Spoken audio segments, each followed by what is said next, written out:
Era pouco mais de 2 horas da manhã de sábado, 3 de janeiro, quando explosões começaram a ser ouvidas em Caracas, a capital da Venezuela.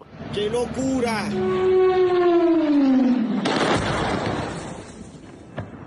Estava em curso uma forte ofensiva lançada pelo governo dos Estados Unidos contra Nicolás Maduro. Foram pelo menos 7 estrondos ouvidos na cidade em um intervalo de pouco mais de 30 minutos. Moradores de diferentes bairros relataram tremores, barulho de aeronaves e correria nas ruas. Y sí se escuchaban los aviones y las explosiones. No veíamos nada, pero sí explosiones hacían vibrar las ventanas. O relato que você acabou de ouvir é do venezuelano Gerardo Pico. Ele é dono de uma produtora audiovisual e vive em Caracas. Do bairro onde ele vive, não era possível ver nada. Apenas as janelas vibravam.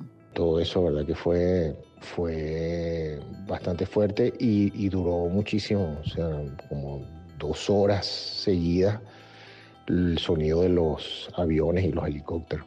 Em relato enviado com exclusividade ao assunto, Gerardo contou que a ofensiva a Caracas durou cerca de 2 horas. Depois do ataque, veio a incerteza. La gente a esta hora todavía está muy cautelosa porque existe una incertidumbre con respecto a cuál es la situación actual. Gerardo falou da preocupação para conseguir comida, com filas de 3 a 4 horas para comprar itens básicos. Segundo ele, há poucos mercados funcionando. Comerciantes ficaram em dúvida sobre se abririam ou não as portas. E apesar de algumas falhas no sinal de celular, o acesso à internet continuava. La gente ahorita está muy preocupada con lo que tiene que ver con la comida. Hay muchísima colas de 3 horas, de 4 horas o más, para poder conseguir algunos insumos. Hay mucha gente como que al frente de sus negocios, los dueños esperando a ver qué pasa, si abren, si no abren. La señal de celular, de teléfono está caída por esta zona, pero internet sí tenemos internet. O ápice de uma tensão que escalou e muito nas últimas semanas. Ninguém mobiliza toda aquela tropa que os Estados Unidos mobilizaram, com o maior porta-aviões do mundo, submarino nuclear, 25 mil homens ali perto do Caribe, tropas, navios, 10 navios, para não fazer nada. Uma ação militar repudiada mundo afora e que abre precedentes preocupantes. Ele inicialmente foi levado para um navio, mas chegou de avião a uma base militar do estado de Nova York. Ele vai para um centro de detenção e na semana que vem deve ser conduzido a uma corte federal. Gustavo Petro, hoje ele disse que ele não está preocupado com nada acontecer com ele depois dessa operação. Qual é a sua mensagem? Bom, ele tem usinas de produção de cocaína, fábricas de produção de cocaína. Ele está fabricando cocaína e levando para os Estados Unidos. Então, ele tem realmente que se preocupar. Existe alguma mensagem para Cuba no momento? Nós vamos terminar falando de Cuba, porque Cuba atualmente é um país em falência. Nós queremos ajudar as pessoas em Cuba, mas também queremos ajudar os cubanos que foram expulsos de Cuba. Marco, você quer dizer alguma coisa a respeito? Eu dei uma declaração alguns minutos atrás. Eu disse que quando o presidente fala, você deve levar a sério. E é suficiente dizer que Cuba é um desastre. Bom, eu ficaria preocupado no lugar deles. Da redação do G1, eu sou Natuzaneri e o assunto hoje é a intervenção de Trump e a deposição de Maduro na Venezuela.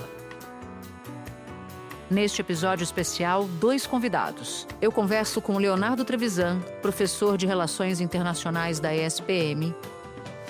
Depois, falo com Oliver Stunkel, professor de Relações Internacionais da FGV, pesquisador da Universidade de Harvard e do Carnegie Endowment. Sábado, 3 de janeiro.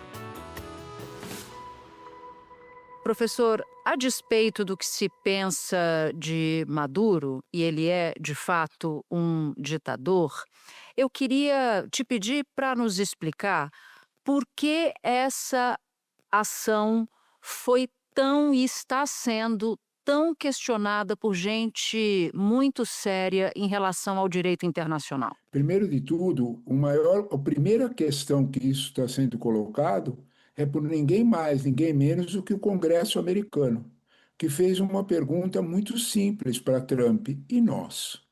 E a Constituição? Porque prender um chefe de Estado de outro país é um casus belli, né? Ele precisava de autorização do Congresso, que ele não teve. Quando cobrado pela imprensa na coletiva de hoje, ele respondeu de forma ainda pior.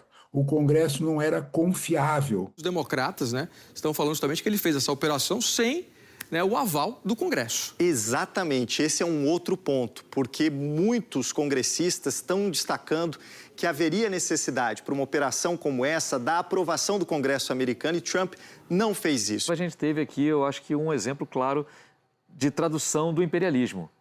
Foi uma decisão unilateral, nem o Congresso foi consultado. Nunca houve uma coisa dessa, né?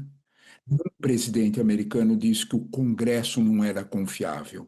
Nós estamos ultrapassando barreiras. A primeira delas, no âmbito do direito internacional, é não interferência nos assuntos internos.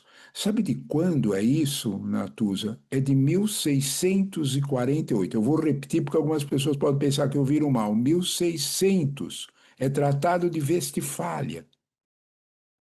Nós estamos falando disso. Nós estamos falando do nascimento de duas concepções sobre política externa. Desde então, não interferir no estado do outro, não avançar na fronteira do outro, era matéria consolidada.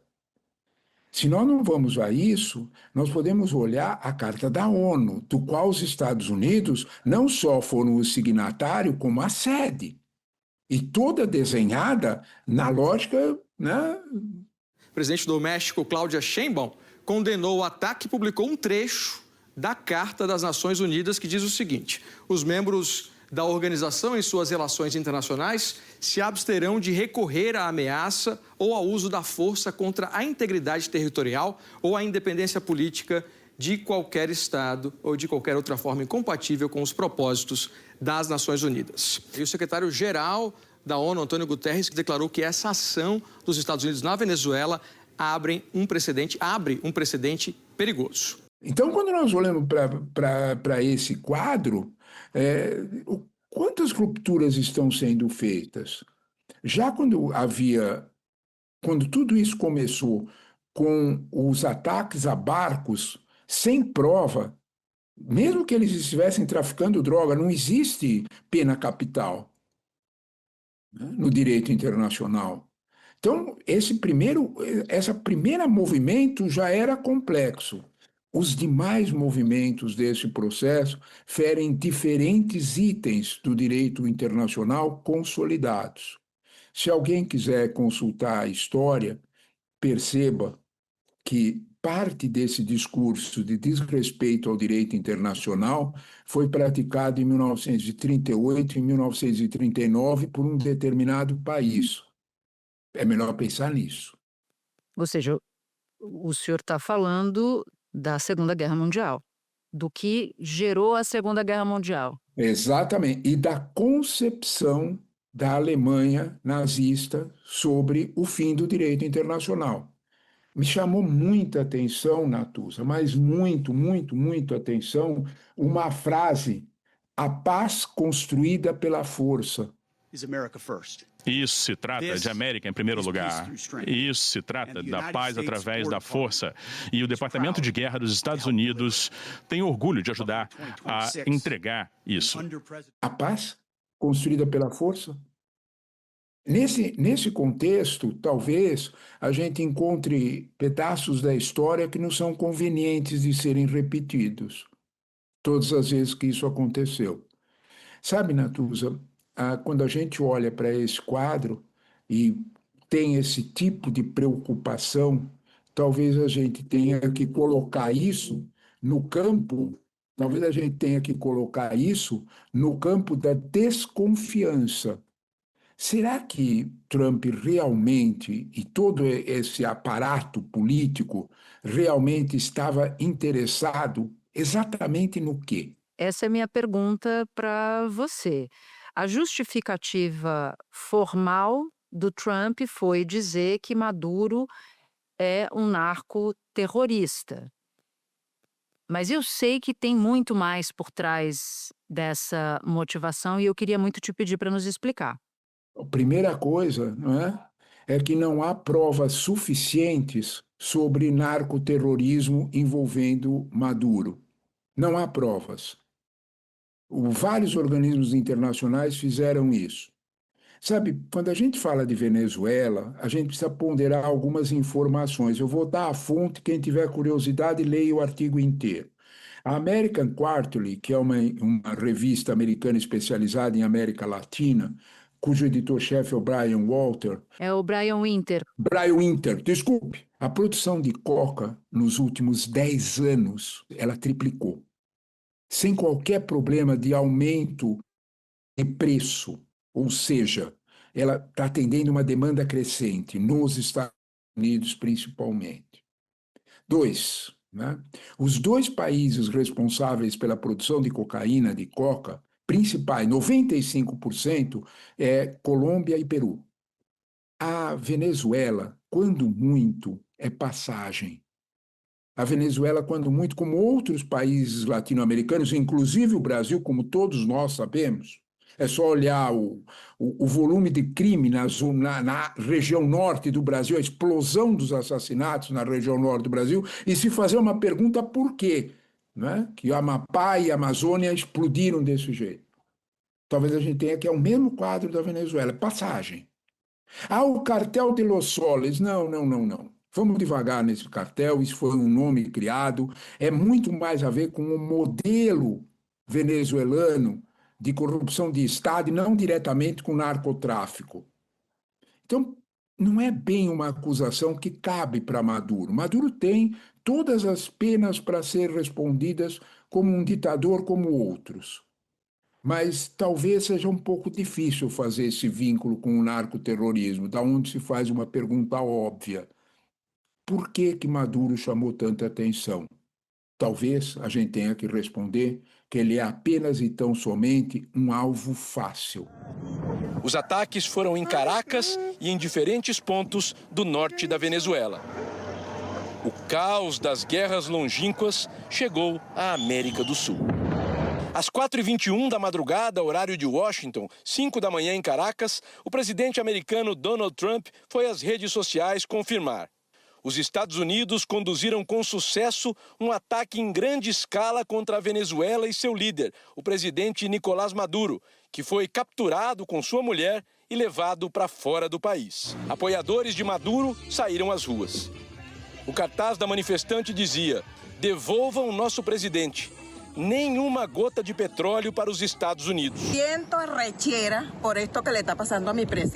Eu sinto raiva.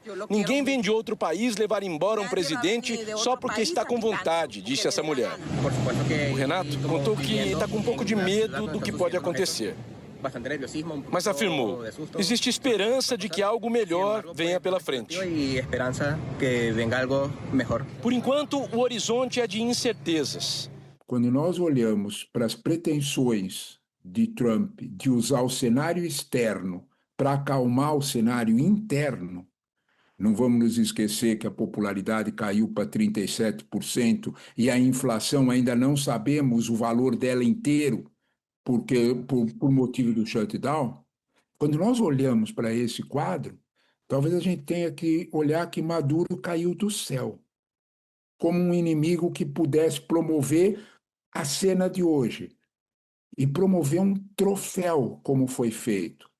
Maduro foi uma situação bem fácil de ser executada para promover um show de mídia e que vai continuar. Foi o que nós vimos hoje. Donald Trump, ele disse basicamente o seguinte, o principal, é que ele acompanhou a operação em Caracas ao vivo. O sinal estava sendo enviado diretamente para ele e ele chegou até a dizer que acompanhou como se fosse um show de televisão. Se nós tratássemos com alguma seriedade isso, não poderíamos ter incluído ou ouvido o que nós ouvimos do presidente e depois do general, né? De que o que aconteceu em Washington, o que aconteceu em Chicago e Los Angeles é a mesma coisa do que aconteceu em Caracas, um brilhante ato do exército americano. Desculpe, nós estamos misturando essas realidades com Caracas?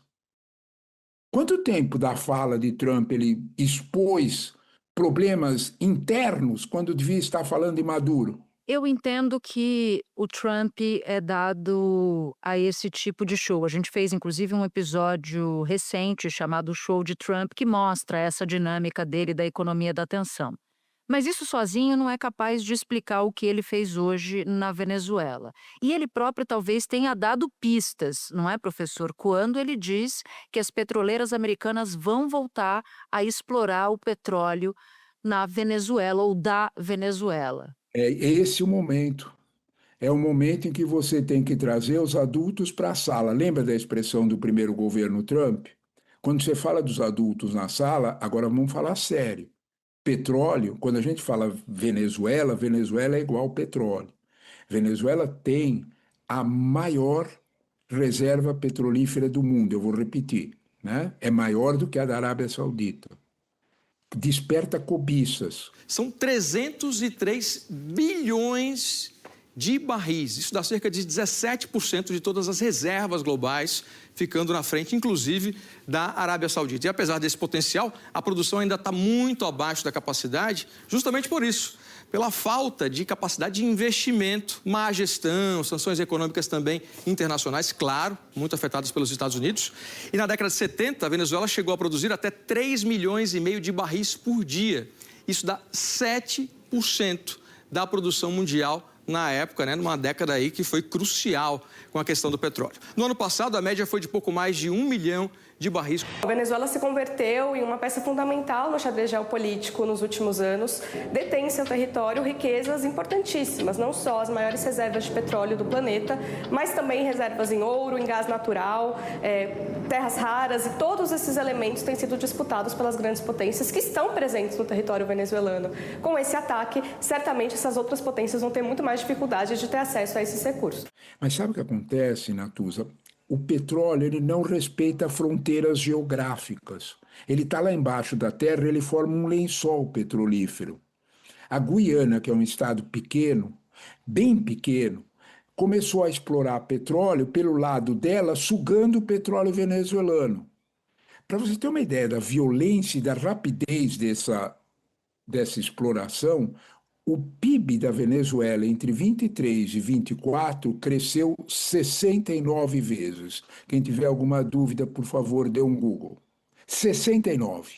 Ele multiplicou por quase 70. Por quê? Petróleo. Quem? Petrolíferas europeias, do lado da Guiana. Petrolíferas chinesas, até a Petrobras está lá. Sobrou, quase que nesse lençol, que é o futuro, as petrolíferas americanas estavam meio perdendo parte da festa. Imediatamente foi recomposto, permitindo, porque as sanções americanas não deixavam as petrolíferas entrarem. Uma semana antes dos barcos entrarem no Caribe, em agosto, a Chevron foi autorizada, por ato do presidente Trump, a negociar de volta com a Venezuela petróleo sem sanções. A última fala do Maduro se refere a isso. A Chevron está tirando petróleo. É pouco uma companhia só. Quando nós olhamos para essa fúria sobre a Venezuela, nós temos que olhar para a necessidade de petróleo pesado por certas empresas da Flórida, por certas refinarias da Flórida.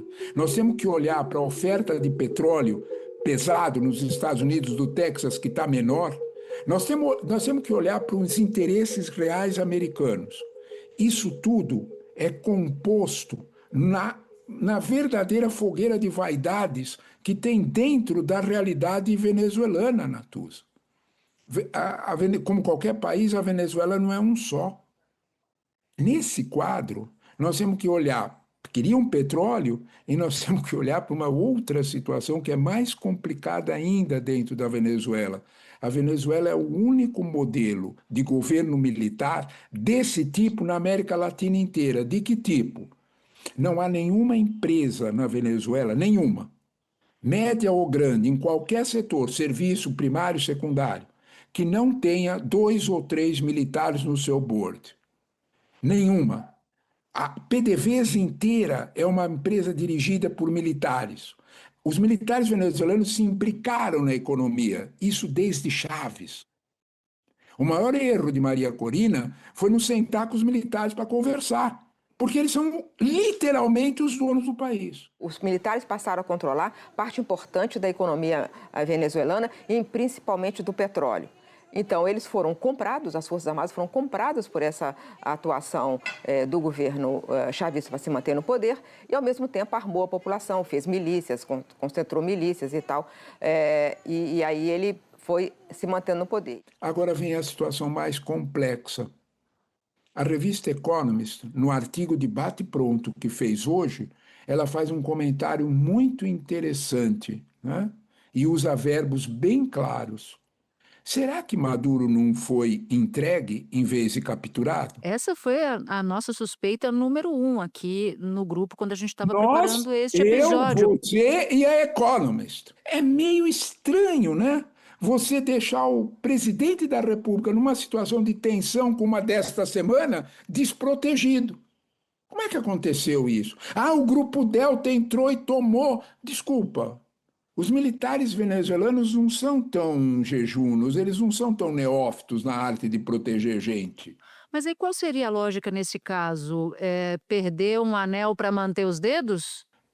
Algo precisava ser entregue a Trump. Que tal Maduro? Maduro não é militar.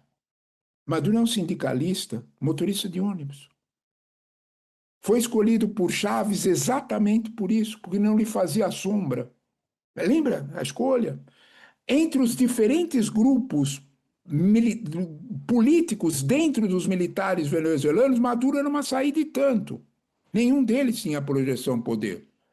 Quando você olha para a sucessão de Maduro, a situação fica complexa. Internamente, quem fica a cargo, quem está agora no comando do país, supostamente seria Delcy Rodrigues, que era vice-presidente de Maduro, então que na linha de sucessão ela teria que estar agora no comando do país. Mas ela foi notícia tempos atrás quando jornais de Nova York haviam comentado que, citando fontes, que Delcy Rodrigues e seu irmão estavam negociando de forma clandestina com o governo Trump para preparar uma espécie de transição. E agora Trump, que declarou que Delcy Rodrigues esteve em contato com o secretário de Estado dos Estados Unidos, Marco Rubio, e que ela se colocou à disposição da Casa Branca, segundo Trump, para, abre aspas, faremos o que for necessário, fecha aspas. Então, inclusive Trump depois comentou, ela não tem outra opção. Ao ser empossada como presidente interina, ela adotou um tom desafiador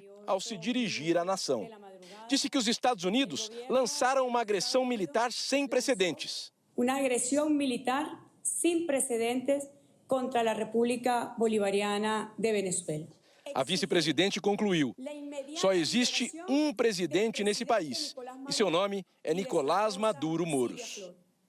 Único presidente de Venezuela, o presidente Nicolás Maduro. Agora, professor, para a gente terminar, diante de tudo isso, independentemente de parte do exército venezuelano ter entregue a cabeça de Maduro ou não, porque a gente não tem essa confirmação. Não tenho certeza, exatamente. Não temos essa certeza. Mas e a situação política na Venezuela? Fica como? O que sobra, por exemplo, para o chavismo? Porque Trump me impressionou muito quando declarou que nós vamos administrar. Ele disse, nós vamos administrar a Venezuela.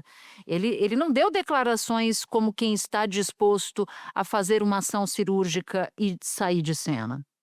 Primeiro de tudo, nessa pergunta, a gente precisa olhar que Trump escolheu o dia de hoje e a imprensa internacional toda para dizer que Maria Corina não serve, que ela não tem respeito do povo.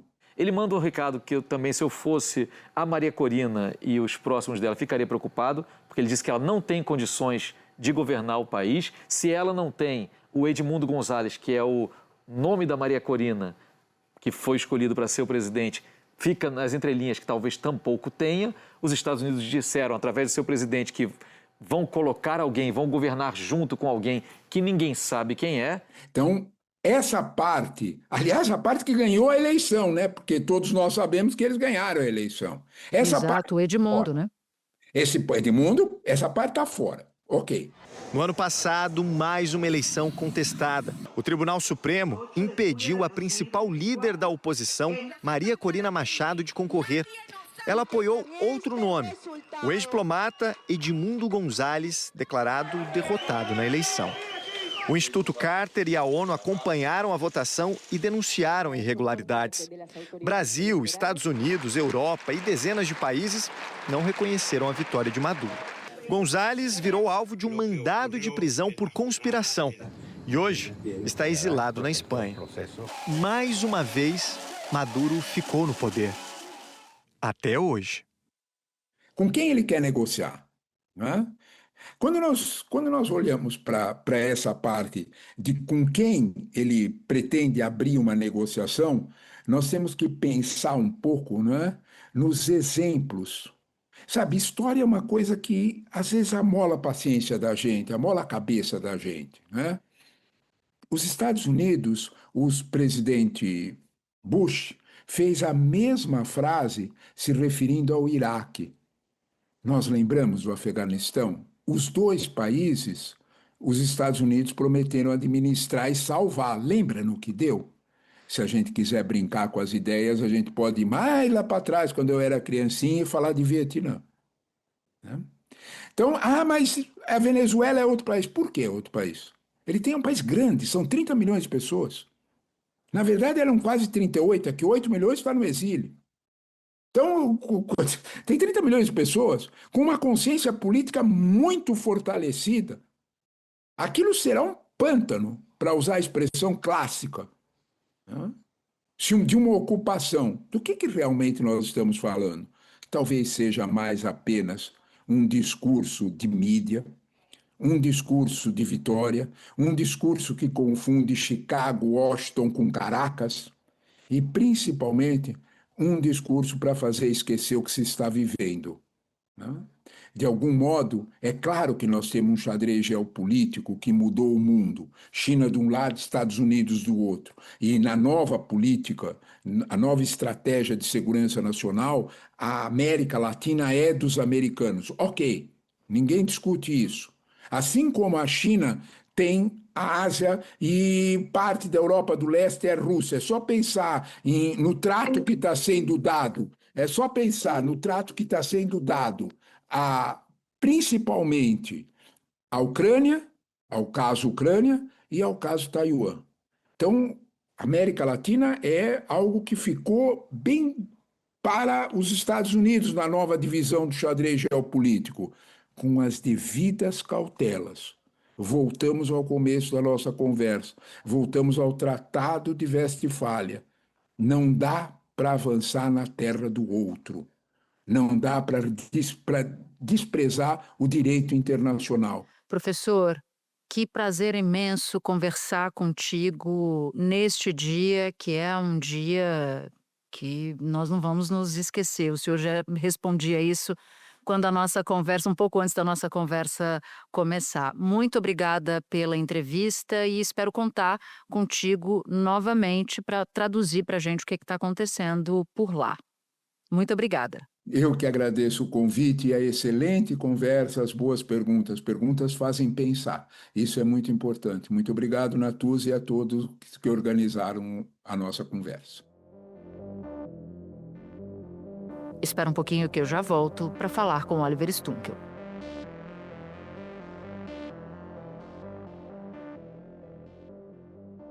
Oliver, quero começar a nossa conversa falando de uma reportagem, uma apuração do jornal americano The New York Times, dando conta de que a CIA monitorou Nicolás Maduro nos momentos que antecederam a intervenção dos Estados Unidos, como é praxe em situações como a gente viu acontecendo hoje na Venezuela. O que a gente sabe sobre as últimas horas de Maduro no poder? O que dá para nos contar ou nos rememorar a respeito disso? O que a gente sabe, a princípio, que Maduro não sabia que um ataque, o seu sequestro, seria iminente. Obviamente, ele tinha noção do perigo mudava de local para dormir, então tinha todo um esquema para evitar uma situação dessa, mas muito recentemente chegou a falar publicamente que estaria disposto a negociar com os Estados Unidos. O que a gente sabe agora é que desde agosto teve uma presença de pessoas colaborando com a CIA na Venezuela que ajudaram ao governo americano a acumular informações sobre os padrões de movimento do presidente Maduro, o que também explica que os Estados Unidos conseguiram capturar, sequestrar o presidente venezuelano, a princípio o homem mais bem protegido do regime, em uma questão de horas apenas.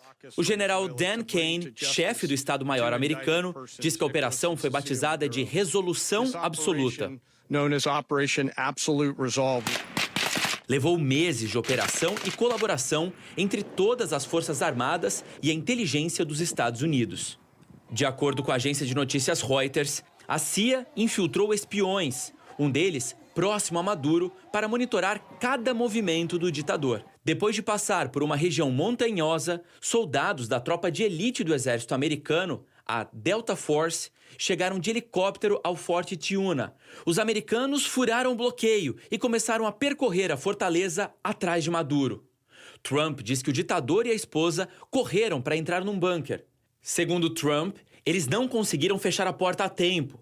Foram presos e levados de helicóptero. Uma autoridade do alto escalão da Venezuela divulgou sob anonimato o número de mortos na operação de hoje. Segundo essa autoridade informou ao jornal The New York Times, 40 pessoas morreram, entre militares e civis. Isso mostra que, por meio de pessoas dentro da Venezuela, mas também pelo uso de drones, a CIA conseguiu obter informações muito valiosas para viabilizar essa operação militar. Em que momento a gente está agora? Olhando um pouco para a entrevista que o Trump deu, ele fala, a gente já passou da doutrina Monroe, a gente está fazendo além do que estabelece a doutrina.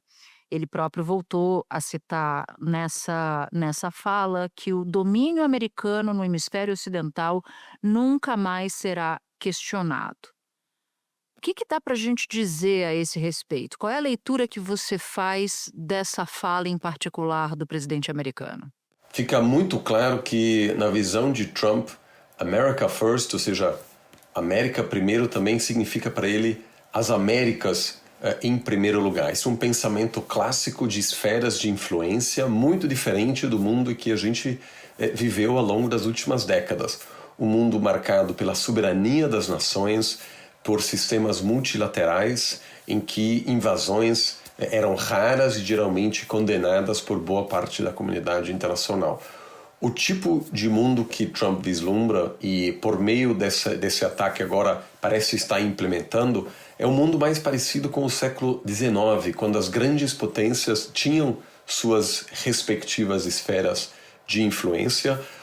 Algo da retórica de Trump sobre a Ucrânia também sugere isso. Ele parece dizer que, de alguma forma, a Rússia tem interesses legítimos no leste europeu, desconsiderando a soberania ucraniana. E do mesmo jeito, da forma como ele vem falando sobre a Venezuela, sugere que ele considera que a Venezuela faz parte do quintal dos Estados Unidos, da esfera de influência dos Estados Unidos, o que justifica uma intervenção desse tipo, e chegou a dizer que ele gostaria de governar a Venezuela. Quase tão surpreendente quanto o ataque em si foi a declaração de Trump horas depois. O presidente americano disse que os Estados Unidos vão passar a governar a Venezuela. Ele afirmou: "Nós vamos administrar o país até o momento em que possamos fazer uma transição segura, adequada e criteriosa." Trump não deu muitos detalhes sobre a duração ou a forma desse governo de transição e não descartou a presença de tropas em solo venezuelano. E aqui na mansão de Mar-a-Lago, Trump ressaltou: os americanos vão controlar a indústria do petróleo venezuelano. Donald Trump disse que durante décadas as empresas americanas é que construíram a indústria de petróleo da Venezuela, até verem suas instalações serem expropriadas pelos governos de Hugo Chávez e Nicolás Maduro. Trump afirmou que a reforma da estrutura petrolífera da Venezuela custará bilhões de dólares e que esse valor será pago diretamente pelas empresas americanas. Elas serão recompensadas por isso. É preciso ter muita cautela em relação a isso, porque isso exigiria um compromisso financeiro, militar, político enorme, e há também bastante resistência a uma coisa dessa nos Estados Unidos. Mas isso diz muito sobre a visão de mundo de Trump e, de certa forma, também nos diz muito sobre o tipo de mundo no qual a gente está entrando, um mundo de grandes potências que, de certa maneira, buscarão dividir o mundo entre eles. E, claramente, na visão de Trump, o Caribe e a Venezuela também fazem parte de uma região onde os Estados Unidos projetará poder e buscará conter o poder de outras nações. Eu quero te perguntar um pouco sobre os impactos do que aconteceu hoje, mas antes acho que vale a pena dar uma paradinha para olhar quais são os cenários possíveis para a Venezuela a partir de agora. Você fez uma publicação falando um pouco disso na sua rede social, no seu Instagram, mas isso foi antes da fala de Trump. Queria saber quais são essas possibilidades, essas avaliações de cenário e o que muda com o que disse o presidente americano. A princípio, com Maduro nos Estados Unidos, ou seja, fora do poder, quem assume é a vice-presidente Delcy Rodrigues, ex-chanceler, que tem muita experiência diplomática, amplos laços com o Irã, Rússia, China, Cuba, e algumas outras figuras-chave no governo, o ministro do Interior, também o irmão de Delcy Rodrigues, que é o chefe do parlamento, algumas pessoas que é preciso monitorar agora, acompanhar agora para saber o que vai acontecer. Os outros líderes do regime continuam em Caracas. Nesse momento, a Delcy Rodrigues é a presidente da Venezuela. Diosdado Cabello, ministro do Interior, historicamente uma figura poderosíssima no regime, também segue no cargo, dando declarações. O procurador-geral da Venezuela, o Tarek William Saab, também é mantido no cargo. Essas são três figuras fortíssimas no regime. Delcy Rodrigues, irmã de Jorge Rodrigues, são dois irmãos, figuras históricas do chavismo e são da ala radical do chavismo. Maduro é um moderado perto dos irmãos Rodrigues, não é? Delcy, que era vice, agora presidente, e Jorge Rodrigues, que é o presidente da Assembleia Nacional, que é o parlamento. É preciso, obviamente, aguardar também o que vai acontecer nas ruas de Caracas. Se tiver grandes manifestações anti-governo, o cenário pode mudar, mas durante o dia de hoje não teve grandes manifestações. Muitos venezuelanos com medo de saírem às ruas diante do histórico das forças de segurança do país em reprimir manifestantes, inclusive usando força letal. Eu quero olhar um pouco para os impactos disso aqui no Brasil. A gente viu, do ponto de vista de líderes globais, muitos líderes globais se posicionando, a presidente do México, até mesmo uma líder de extrema-direita francesa, Marine Le Pen, dizendo que a intervenção afronta o direito internacional. Muitos líderes do campo de centro, do campo da direita, do campo da esquerda também, entre os quais o próprio presidente brasileiro, o presidente Lula, que repudiou o ataque dos Estados Unidos e disse que os bombardeios, a captura de Maduro ultrapassaram uma linha inaceitável. O presidente Lula se manifestou através de uma publicação em uma rede social poucas horas após o ataque dos Estados Unidos contra a Venezuela e a captura de Nicolás Maduro. O presidente Lula condenou o ataque, afirmou que a ação desrespeita a lei internacional e colocou o governo brasileiro à disposição para uma solução pacífica do conflito. Lula afirma ainda que atacar países em flagrante violação do direito internacional é o primeiro passo para um mundo de violência, caos e instabilidade, onde a lei do mais forte prevalece sobre o multilateralismo. O que essa ação militar representa para o Brasil, Oliver, na sua opinião? O que você considera que o Brasil pode perder com essa intervenção? A intervenção da Venezuela cria um precedente muito perigoso, porque pela primeira vez na história os Estados Unidos atacaram militarmente de forma direta um governo da América do Sul. Já houve com muita frequência ações para desestabilizar governos, já houve intervenções diretas na América Latina, mas sempre na América Central, ou no México, no Caribe, mas nunca na América do Sul. Então, em primeiro lugar, isso afeta a imagem da região como uma região sem conflitos geopolíticos, né? Ou sem conflitos entre nações. Então, isso certamente afeta a forma como a região é vista no mundo. Além disso, obviamente, sempre foi, independentemente da orientação ideológica do Brasil e de outras nações da América do Sul, um dos objetivos sempre foi reduzir a presença militar de potências extra-regionais. Então, uma atuação militar americana na Venezuela é um problema para o Brasil. Além disso, obviamente, é um precedente perigoso para o mundo inteiro, porque os Estados Unidos, ao intervirem militarmente sem aprovação do Conselho de Segurança, cria-se um precedente que pode ser utilizado por outras grandes potências na hora de defender seus interesses. Me parece que as reações públicas dos presidentes podem, em grande parte, ser explicados, acima de tudo, à direita do espectro ideológico, por meio do fla-flu no dia a dia na política latino-americana.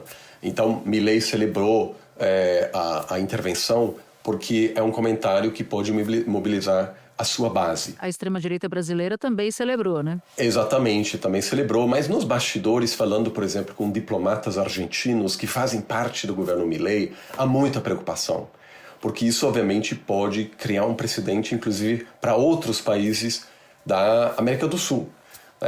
Porque certamente, o fato de Maduro ter fraudado as últimas eleições não foi o principal fator que levou Trump a intervir. Houve outras considerações, ou seja, seria um erro acreditar que só porque outros governos possuem legitimidade democrática estão seguros, né? Não precisam se preocupar com uma possível pressão por parte dos Estados Unidos. Então, o Brasil precisa, obviamente, e foi correto, ao meu ver, repudiar essa violação por parte dos Estados Unidos, mas o governo Lula também precisa lembrar que a normalização da relação bilateral com o governo Trump é uma das suas principais conquistas na política externa do ano passado. E não vale a pena pôr isso em risco e, por exemplo, atacar frontalmente os Estados Unidos por causa dessa intervenção, pondo em risco as conquistas recentes com a normalização da relação depois da briga das tarifas. Agora, mesmo governos de direita e de extrema-direita, nos bastidores estão, e eu acompanho muitas dessas conversas, pensando sobre como reduzir sua vulnerabilidade estratégica perante os Estados Unidos, como diversificar parceiros, como aumentar sua autonomia estratégica. O Brasil faz parte dessa discussão, isso envolve questões de dependência tecnológica, militar, comercial. Então, essa conversa vem acontecendo e, por isso, me parece que, a médio e longo prazo, os Estados Unidos devem perder influência em outras partes da América do Sul, porque, em resposta a esse ataque, os países buscarão ampliar seus laços com outras grandes potências. Então, países como a China podem se beneficiar dessa situação. Já o Ministério das Relações Exteriores da Rússia declarou que os Estados Unidos cometeram um ato de agressão armada contra a Venezuela, pediu esclarecimentos imediatos sobre as circunstâncias e defendeu que é importante evitar uma escalada e encontrar uma saída por meio do diálogo. Uma delegação da China, aliada estratégica da Venezuela, estava em Caracas ontem e se reuniu com o ditador Nicolás Maduro. No fim da manhã de hoje, o Ministério das Relações Exteriores chinês disse que está chocado e condenou os Estados Unidos por usarem força de forma imprudente contra um Estado soberano. E disse que as ações dos Estados Unidos violam o direito internacional, a soberania da Venezuela e ameaçam a paz e a segurança da América Latina e do Caribe. É um tanto chocante que vários países europeus não repudiaram o ataque de forma explícita, que também mostra que há muita preocupação em atrair a ira de Donald Trump na Europa, né? Um continente ainda bastante dependente de Washington, mas também é preciso ser pragmático, né? O governo Trump claramente prioriza a América Latina, pode ser que estará envolvido no processo de governar a Venezuela, um país que tem uma longuíssima fronteira com o Brasil. Então o Brasil precisa ter uma relação funcional com os Estados Unidos, apesar de rejeitar de forma explícita a captura de Maduro, que é uma violação da soberania da Venezuela, um país vizinho do Brasil. Agora, governos de direita celebraram o ataque americano contra Maduro, acima de tudo, por questões partidárias, porque isso mobiliza as bases, porque Maduro é visto como um bicho-papão de esquerda, porque, obviamente, a direita em vários países busca associar líderes de esquerda com Nicolás Maduro, né, fazendo essa comparação. Isso acontece em muitos países. Mas os estrategistas nesses governos, mesmo nesses governos de direita ou extrema-direita, estão muito preocupados com as consequências estratégicas do ataque americano contra a Venezuela. Então, mesmo no governo Milei, os diplomatas estão muito preocupados. Isso é uma dissonância interessante que Milei celebra a queda de Maduro publicamente, mas nos bastidores a Argentina também sabe que isso pode desestabilizar toda a América do Sul e que a Argentina também, independentemente da orientação ideológica do seu presidente, precisa pensar como aumentar a sua autonomia estratégica e como se proteger contra essa nova situação que, sem dúvida, desestabiliza a América do Sul.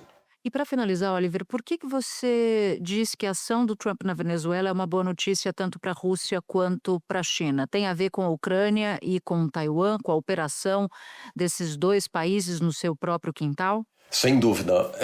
A principal crítica de Washington contra a invasão russa à Ucrânia sempre foi que nós vivemos hoje em um mundo em que se respeita a soberania. É claro que os Estados Unidos no passado também violaram a soberania de outros países, de forma mais visível no Iraque em 2003. Mas mesmo assim, apesar dessas violações, os Estados Unidos e outros países ocidentais sempre defendiam, pelo menos na retórica, o respeito da soberania de países, mesmo países pequenos. Essa argumentação hoje não funciona mais, porque a invasão americana da Venezuela, a captura de Nicolás Maduro, não teve aprovação do Conselho de Segurança, uma violação muito clara do direito internacional que reforça a visão de esferas de influência, de que, a princípio, grandes potências podem fazer o que quiserem nos seus respectivos quintais, né? Que nas suas zonas de influência a soberania não vale tanto. É exatamente a mesma retórica e a mesma lógica que Putin utiliza ao questionar a soberania da Ucrânia. E será exatamente a mesma lógica que Pequim utilizará se em algum momento iniciará um ataque contra Taiwan.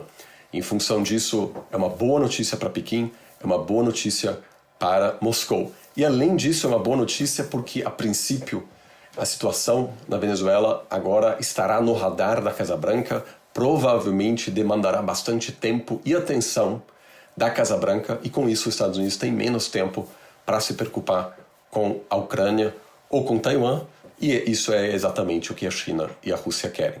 Embora eles tenham condenado a ação também. Exatamente, não. Faz parte do jogo, né? É óbvio que eles não vão dizer isso abertamente, mas a legitimidade dos Estados Unidos ou do Ocidente de forma mais ampla de condenar a violação da soberania ucraniana hoje é muito menor em função dessa ação americana na Venezuela. Ou seja, a gente pode concluir ouvindo todo o episódio do assunto que o mundo está mais inseguro, o mundo está mais desorganizado, e eu te questiono se esse é um novo momento, se a gente pode classificar esse como um novo momento histórico da geopolítica global.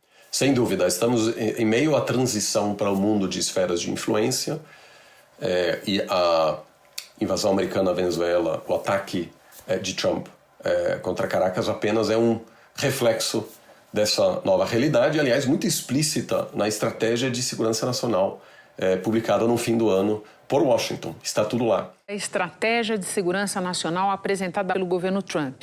Um documento que tem como horizonte a ascensão da China, mas que no meio do caminho aponta a América Latina como região prioritária para os Estados Unidos, numa retomada da doutrina Monroe. O documento fala em políticas muito alinhadas com aquelas que o governo Trump já vem fazendo.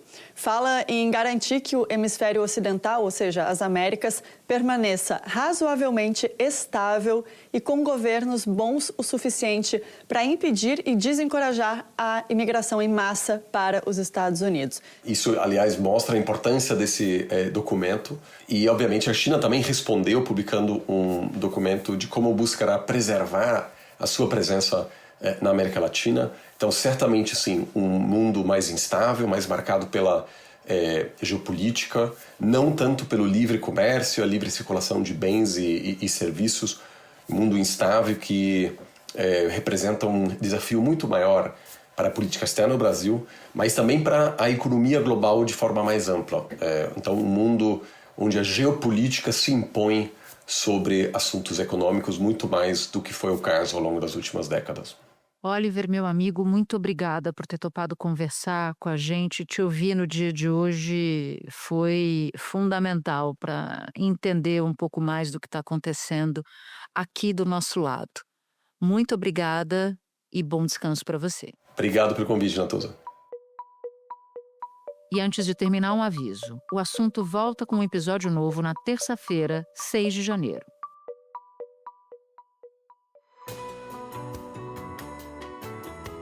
Se você ouviu o episódio até aqui, eu vou te fazer um convite. Baixar o aplicativo do G1 no seu celular. Por lá, você pode ouvir o assunto, claro, e pode também acompanhar todas as notícias do dia em tempo real e de graça.